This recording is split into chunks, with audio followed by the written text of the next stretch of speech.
My husband went through my personal documents to sell my inherited beach house. I kicked him out and filed for divorce. I, 32F, have been married to Rob, 35M, for 7 years. We have a blended family. I have a daughter, Lily, 14F, from a previous relationship, and Rob has 2 sons, Jack, 16M, and Tom, 12M. Our story began 10 years ago when we met at a local charity event. I was a single mom struggling to make ends meet, working 2 jobs to support Lily and myself. Rob was a charming, successful businessman who had recently divorced. He swept me off my feet with his kindness and attention to both me and Lily. At first, our relationship was like a fairy tale. Rob was attentive, caring, and seemed to genuinely love Lily as his own. He would spend hours playing with her, helping with her homework, and even took her to father-daughter dances at school. His sons, Jack and Tom, were initially wary of us but gradually warmed up. I remember the first time Jack called me Mom. It was during a family camping trip, and I felt like my heart would burst with happiness. We got married in a small ceremony on the beach 3 years after we started dating. It wasn't always easy blending our families, but we worked hard at it. We established family game nights, took turns choosing movies for our weekly film nights, and made sure to celebrate each child's achievements equally. About 2 years ago, my grandmother passed away. She was more than just a grandparent to me, she was my rock. After my parents died in a car accident when I was 16, she took me in and raised me. She was there for me when I found out I was pregnant with Lily at 18, and she supported us both emotionally and financially while I finished college.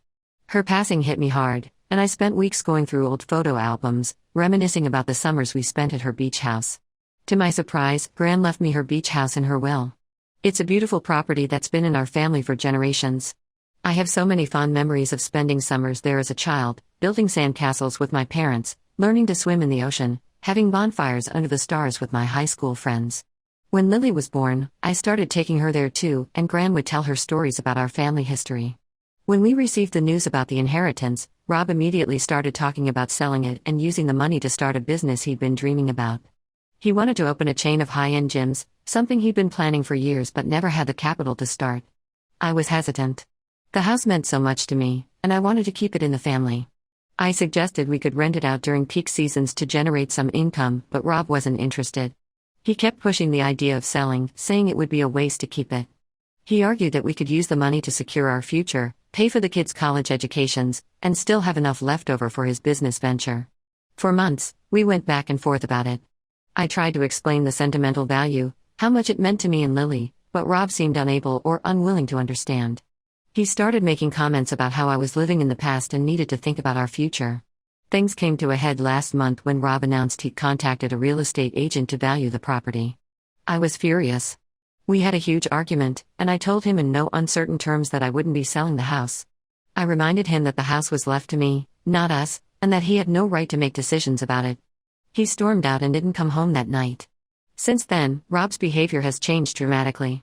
He's become cold and distant, often staying late at work or going out with friends without telling me. He barely speaks to me at home, and when he does, it's usually to make snide comments about the beach house or my selfishness. What's worse is that his attitude seems to be rubbing off on his sons.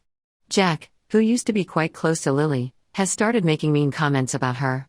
Last week, I overheard him tell Tom that Lily wasn't their real sister and they shouldn't have to share anything with her. It broke my heart to hear this, especially after all the work we'd done to blend our family. Tom, on the other hand, seems confused and upset by the tension in the house. He's been quieter lately, often retreating to his room to play video games instead of joining in family activities like he used to. Lily has noticed the change too. She asked me the other day why Rob doesn't hug her goodbye anymore when she leaves for school. I didn't know what to tell her. The final straw came yesterday. I came home from work early, not feeling well, and found Rob going through my personal documents in our home office. When I confronted him, he admitted he was looking for the deed to the beach house. He said he thought if he could find it, he could sell the property without my consent. I was shocked and hurt. I never thought Rob would go behind my back like this. We've always been honest with each other, even when times were tough. When his business went through a rough patch a few years ago and we had to tighten our belts, we faced it together. When Lily was struggling in school and needed a tutor, we made it work. I thought we were partners, but now I feel like I don't know him at all. I told him to leave the house immediately. He tried to argue, saying he was doing it for our family, but I couldn't listen anymore. He's currently staying with his brother, and the boys are with him. Lily is upset and confused about what's happening. She asked me if this means Rob isn't her dad anymore, which broke my heart. I tried to explain that adults sometimes have disagreements, but that Rob still loves her. I'm not sure she believed me, though. I'm trying to stay strong for her, but I'm struggling to process everything that's happened. The beach house, which has always been a source of happy memories for me, now feels tainted by this conflict. I find myself staying up late, looking at old photos of my grandparents and parents at the house, wondering what they would do in my situation. I don't know what to do now. Part of me wants to try and work things out for the sake of our family. We've been through so much together, and the thought of breaking up our family is devastating. But another part feels like this betrayal is too big to overcome. Rob's actions have shown a lack of respect for me and my feelings that I'm not sure I can get past. Am I overreacting? Should I consider selling the house to keep my marriage intact? Or is this a sign of deeper issues that we can't come back from? I feel lost and could really use some outside perspective. Update 1: It's been about a month since my last post, and a lot has happened. First, I want to thank everyone for their advice and support. Your comments really helped me gain perspective on the situation and gave me the strength to stand my ground.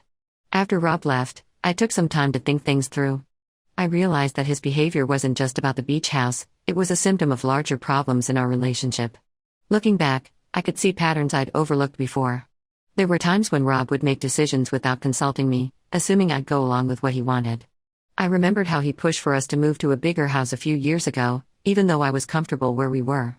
At the time, I'd given in to keep the peace, but now I could see it as part of a larger issue. I decided to stand my ground and not sell the property. Instead, I started looking into ways to make the beach house work for us financially. I contacted a property management company about renting it out during peak seasons, and I've been researching local regulations about short-term rentals. About a week after he left, Rob reached out and asked to talk. We met at a neutral location, a coffee shop in town where we used to have date nights when we first got together. It felt strange to be sitting across from him as almost strangers after all we'd been through. Rob apologized for his behavior, saying he'd had time to reflect and realized he was wrong. He claimed the stress of wanting to start his business had gotten to him, and he'd lost sight of what was really important. He talked about how much he missed the kids and how he wanted to make things right.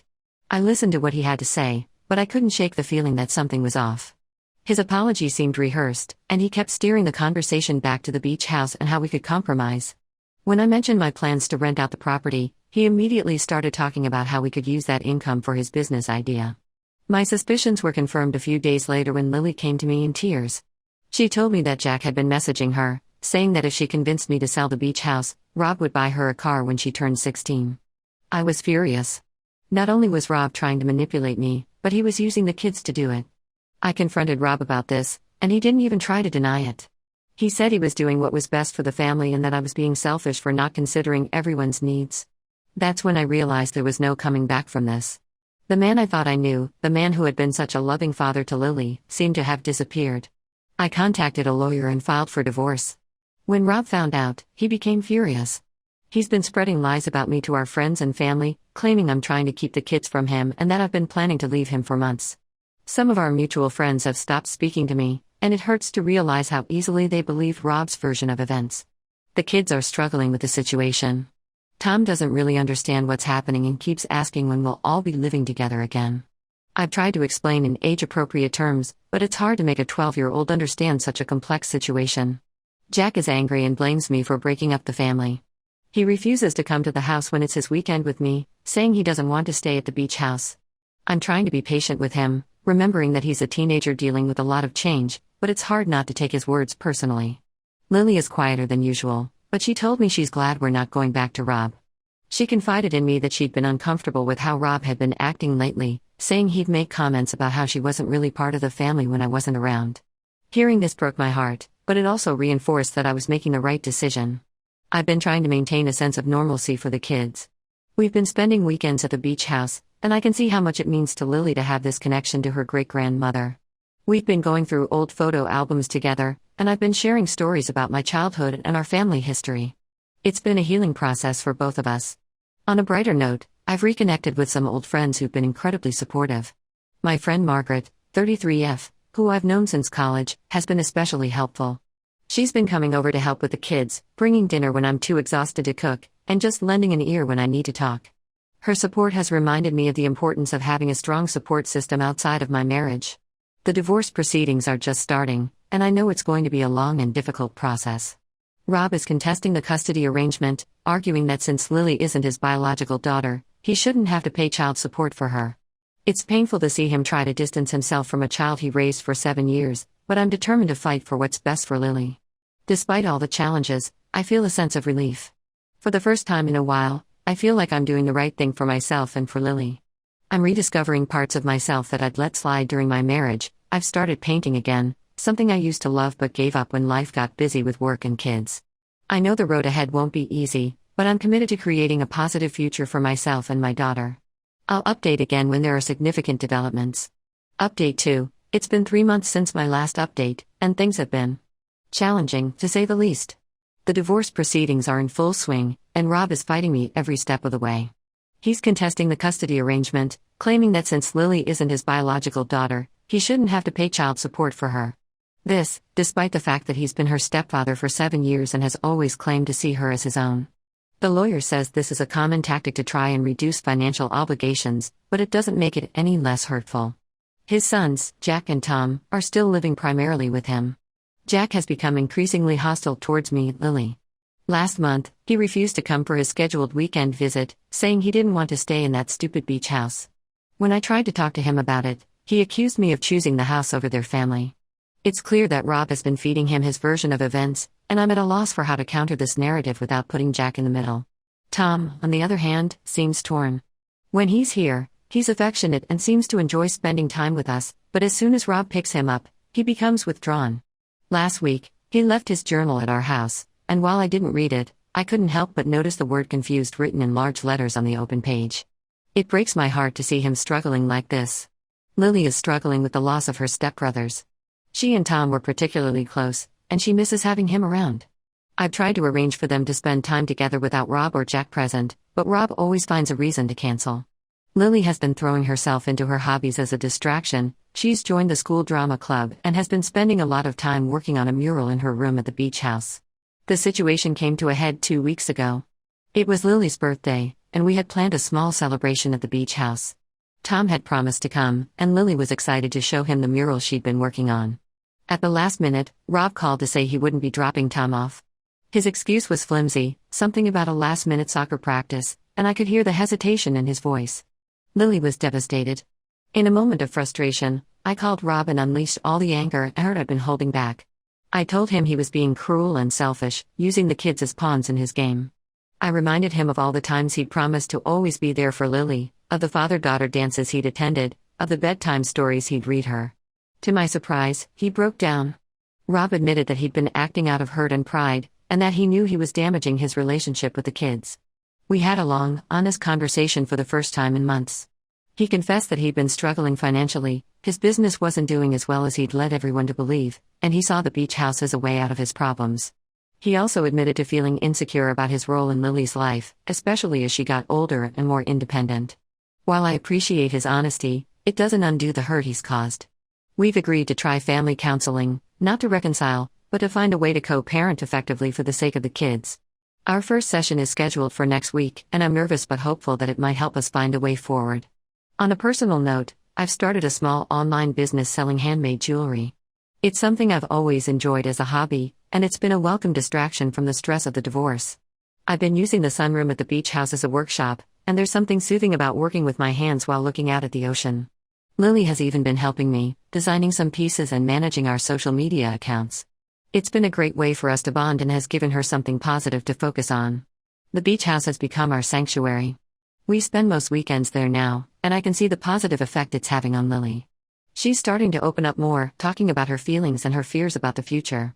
Last weekend, we sat on the beach watching the sunset, and she told me she was proud of me for standing up for myself. It meant more to me than I can express. I know we still have a long road ahead, but I'm cautiously optimistic. If nothing else, this experience has shown me how strong Lily and I can be together. Whatever happens with Rob and the boys, I know we'll be okay. Update 3. It's been 6 months since my last update, and I'm happy to report that things have finally started to stabilize. The divorce was finalized last month. In the end, Rob and I managed to come to an agreement without going to court. He's accepted that the beach house will remain mine, and we've worked out a fair custody arrangement for all 3 kids.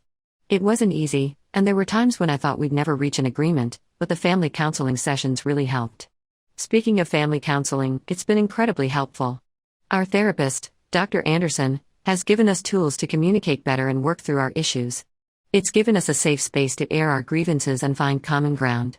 Jack was resistant at first, rolling his eyes and giving one-word answers, but he's slowly coming around. In our last session, he actually apologized to Lily for his behavior over the past year. It was a breakthrough moment, and I could see the relief on Lily's face.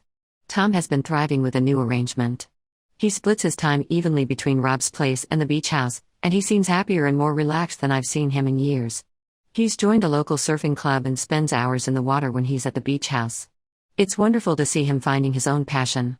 Lily has shown incredible resilience throughout this whole ordeal.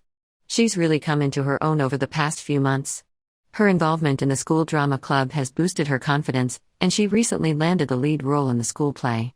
She's made some new friends through the club, and they often come to stay at the beach house on weekends. It's wonderful to see her laughing and enjoying life again. My jewelry business has really taken off.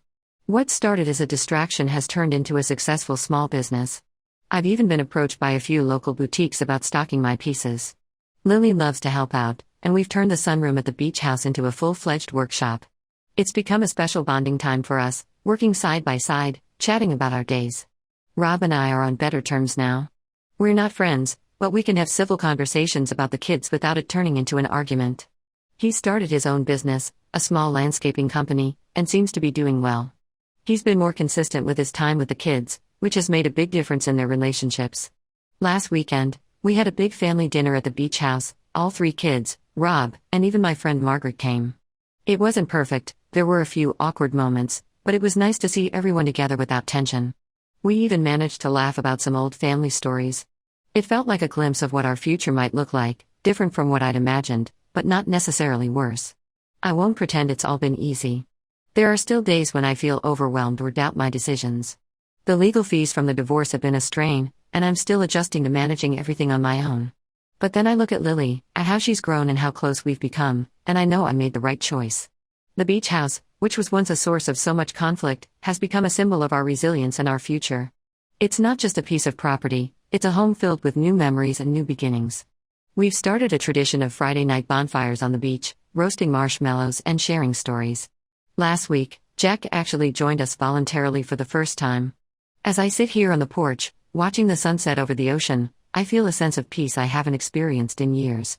The path forward isn't always clear, and I know we'll face more challenges, but I'm no longer afraid to face them. Whatever comes our way, I know we'll face it together, stronger for what we've been through.